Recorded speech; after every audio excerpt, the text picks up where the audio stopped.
कल खालिद भाई ने कहा 28वीं आईनी तरमीम आनी चाहिए, उसमें एमकेएम की 140A की मुजव्वज़ा तरमीम को पास होना चाहिए एक, वरना कराची को फिर वफाक के हवाले होना चाहिए, वरना फिर पाकिस्तान में मजीद इंतज़ामी यूनिट्स बनने चाहिए बशमूल सिंध में।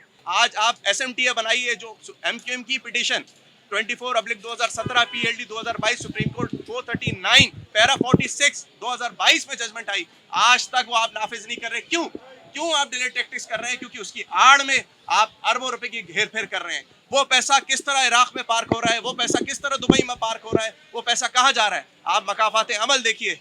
आज 28 फरवरी से आज तक दुबई की कल की रिपोर्ट है 500 अरब रुपए सिंगापुर और हांगकांग शिफ्ट हो रहे हैं इंस्टेंटली। अगर आपका हब कराची में 70s में कराची एयरपोर्ट हब था, जैसे फारूक भाई ने बताया, मैं उस बात को सेकंड करूंगा। आप सिर्फ ये जान लीजिए पाकिस्तान कुछ भी नहीं करता। अगर वो एयरपोर्ट जो एमक्यूएम के नोटिफाइड प्लान में था, अगर वो बन जाता 3,500 एकड़ का, तो तमाम बैन अवी फ्लाइट्स अल्टरनेट रूट कराची से यूरोप आ जाता, यहीं रिफ्यूलिंग होती, यहीं से यूरोप का ट्रांजिट होता। ओवर स्टे और ट्रांजिट की मद में 1-1 लाख 2-2 लाख डॉलर आप डेली एक जहाज से कमाते, अरबों डॉलर आपको बैठे बिठाए फॉरेन एक्सचेंज मिलता। आज कराची का हर शहरी खुशहाल होता, पूरा पाकिस्तान खुशहाल होता।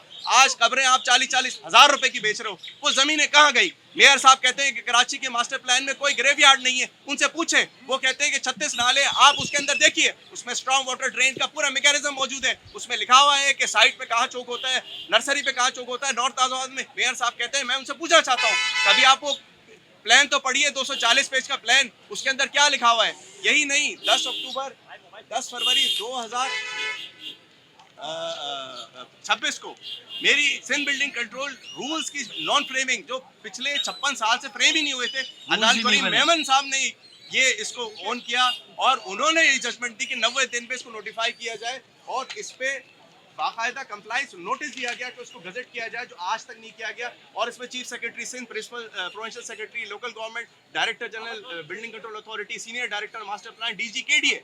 अब डीजी केडीए साहब क्या कर रहे हैं कि जब ये पिटीशन फाइल हुई तो हमने कोर्ट को ये बताया कि ये जवाब नहीं देंगे। इसमें 15 लोग हैं, तमाम कंटोनमेंट थी, किसी ने जवाब नहीं दिया, किसी ने ये नहीं कहा कि ये गलत है, क्योंकि ये गलत नहीं था, क्योंकि ये honourable chief minister Sindh Syed Murad Ali Shah के साइन से नोटिफाई हुआ 10 अक्टूबर 2018 को अमीर हानी मुस्लिम कमीशन की इंटरवेंशन पे सुप्रीम कोर्ट की जजमेंट की वायलेशन जिसको हुकूमत सिंध डिनाई नहीं करती है। आपने खुद नोटिफाई किया, जो सिंध रूल ऑफ बिजनेस के तहत कॉम्पिटेंट अथॉरिटी थी। आपके स्टाफ अगर नहीं मान रहे तो या तो आप मिले हुए हैं, या आपकी इसमें सरपरस्ती है, या आपको आगाही नहीं है। 27/8/2025 को ऑनरेबल जस्टिस इकबाल करोड़ साहब ने कैटेगोरिकली ऑर्डर दिया और उसमें एजी सिंध ने कहा कि Sindh government is willing to implement it. ये रिकॉर्ड पे ऑर्डर मौजूद है 27/8 का, और इसी टाइम हमें चाहिए, हमें बता दीजिए, हम नेक्स्ट हियरिंग 16/10 को जब दोबारा हियरिंग लगी इकबाल करोड़ साहब के पास, और जिसमें फैज हुसैन शाह साहब भी थे, तो उसमें कहा गया कि साहब हमें फिर टाइम दीजिए जाए, जिस पर अदालत ने एजी सिंध को बोला कि आप फौरी तौर पे तमाम लोगों के एफिडेविट हल्फनामे जमा कराइए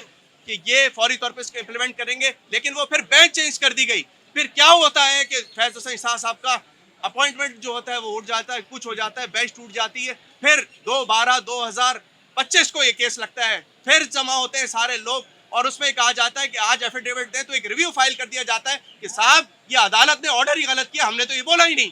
जो हुकूमत ऑन रिकॉर्ड कोर्ट के अहकामात को बोलती है, ऑर्डर को नॉन कंप्लाइंस कर रही है, wilful flouting of court order, मुंह पे बोलते हैं कि हमने रिव्यू फाइल किया, हम तो ये कोर्ट मानते ही नहीं है, ये तो ऑर्डर हमने हमारे खिलाफ हुआ है, कैसे हुआ? उस पर हमने कंटेम्प्ट ऑफ कोर्ट की एप्लीकेशन फाइल की, जिसपे आज 4 महीने बाद नोटिस हुआ है, जिसमें chief secretary Sindh local government और डीजी केडीए सबको है, क्योंकि हमने बताया कोर्ट को। एक तरफ तो ये कह रहे हैं कि हमें परमिशन दिया जाए, हमें टाइम दिया जाए, दूसरी तरफ अगस्त 2023 के अंदर कराची के अखबारों में एक टेंडर आता है जिसमें ग्रेटर कराची प्लान 2047 का टेंडर दिया जाता है। उसमें 100,000 मिलियन से ऊपर पैसे सैंक्शन किए जाते हैं। वो पैसे आपके पैसे थे। एक चीज, आपके घर में मर्सिडीज मौजूद है, आप एक और मर्सिडीज ऑर्डर कर रहे थे, लेकिन कोर्ट को आप गुर्रगा कर रहे थे, आप परजुरी के मुर्तकब हो रहे थे, इसलिए आपने हल्फनामे नहीं जमा कराया, क्योंकि आर्टिकल सेक्शन 193 के तहत आपको 7 साल की सजा होती।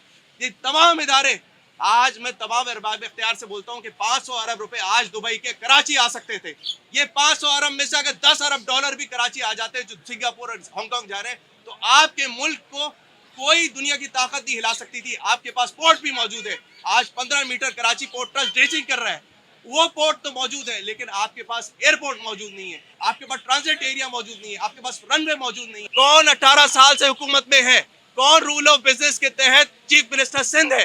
कौन जो डिपार्टमेंटल हेड्स हैं? क्या ये आवाम का केस नहीं है? क्या हम अपनी जानों को खतरे में डाल के आपके लिए खड़े हुए हैं? क्या ये हमारा घर का केस है? हम आपसे रिक्वेस्ट कर रहे हैं, कराची के 4 करोड़ आवाम, अब खड़े होने की जरूरत है।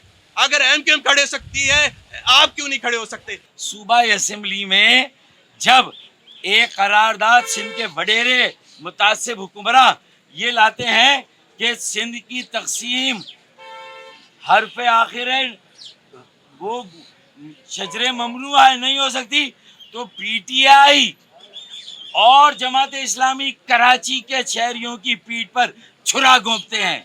10 मई 2025 की कामयाबी को खुदा न खास्ता किसी जगह जाके जो अब मार्का मईशत की तरफ जा रहे हैं, मार्का हक से, अगर उसमें कोई रोड़ा अटका हुआ है तो वो सिंध की बदतरीन और करप्ट तरीन हुक्मरानी है, जिसने कराची के हाथ और पैर बांध दिए हैं, कराची के परवास, कराची के पर बांध दिए हैं।